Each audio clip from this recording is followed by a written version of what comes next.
आणि साहजिकच आहे,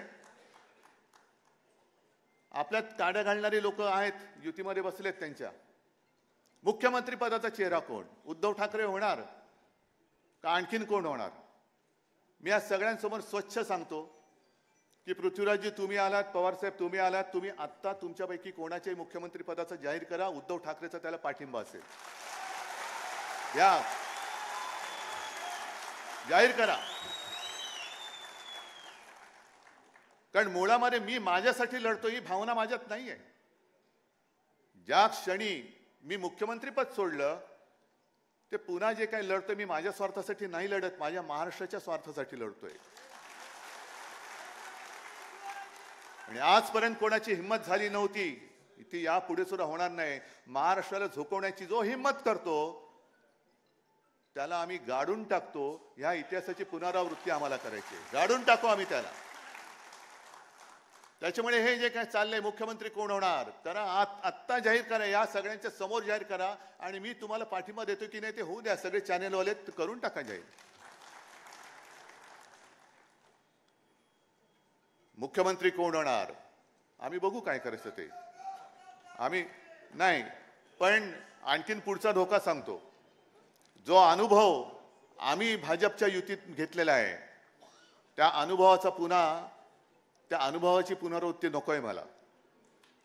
आम्ही 20 वर्ष, 25 वर्ष, 30 वर्ष सेना भाजप युती, मग जागा वाटप व्हायचा, मग अशाच बैठका व्हायच्या आणि त्या बैठकांमध्ये जाहीर केलं जायचं की ज्याच्या जागा जास्त येतील त्याचा मुख्यमंत्री. आणि हेच धोरण हे आम्ही एकमेकाच्या पायावरती धोंडे पाडण्यात टाकायचो. कारण तुझ्या जास्त जागा आल्या तर तुझा मुख्यमंत्री होईल, मग तुझी जागा मी पाडणार, माझी जागा तू पाडणार, तो आपली जागा तो पाडणार. म्हणजे पाडापाडीच्या राजकारणामध्ये युतीला काय महत्व राहिलं?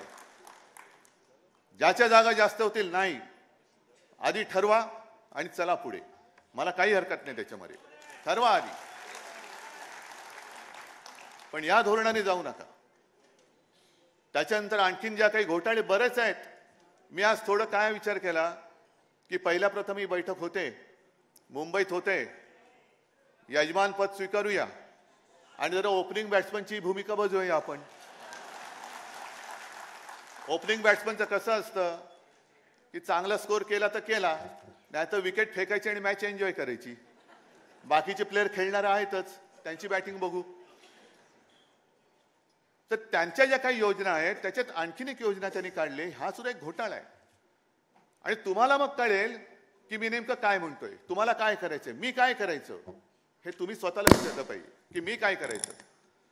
त्यांनी आणखीन एक जी काही घोषणा केलेली आहे, 50,000 दूत आले ना तुमच्या कानावर, काय योजना दूत, म्हणजे सरकारच्या योजना या घरोघरी पोहोचवण्यासाठी 50,000 दूत हे यांचेच चेले चपाटे असतात.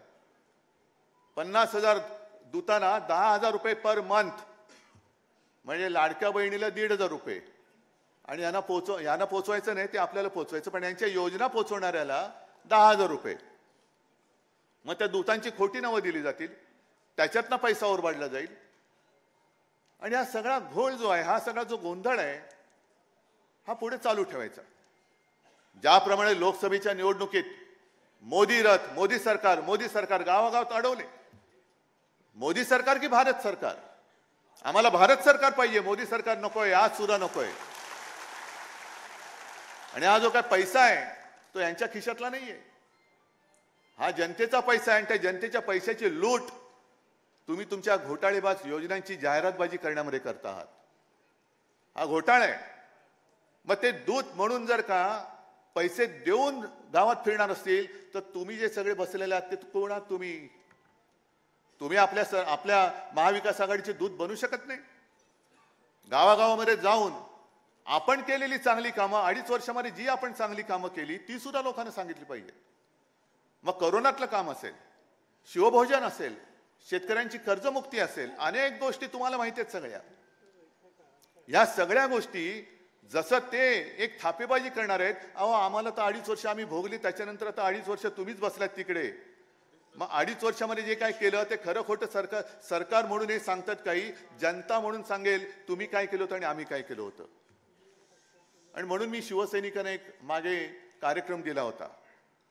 जसं 2014 साली चाय पे चर्चा ही जी काय मोदींनी एक वापरली होती टूम, माझं म्हणणं आहे की आता होऊन जाऊ दे चर्चा, होऊन जाऊ दे चर्चा. तुम्ही काय केलं आणि आम्ही काय केलं.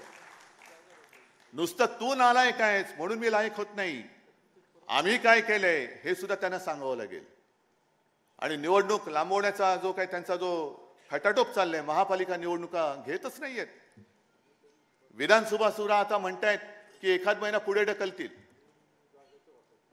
हे कशासाठी?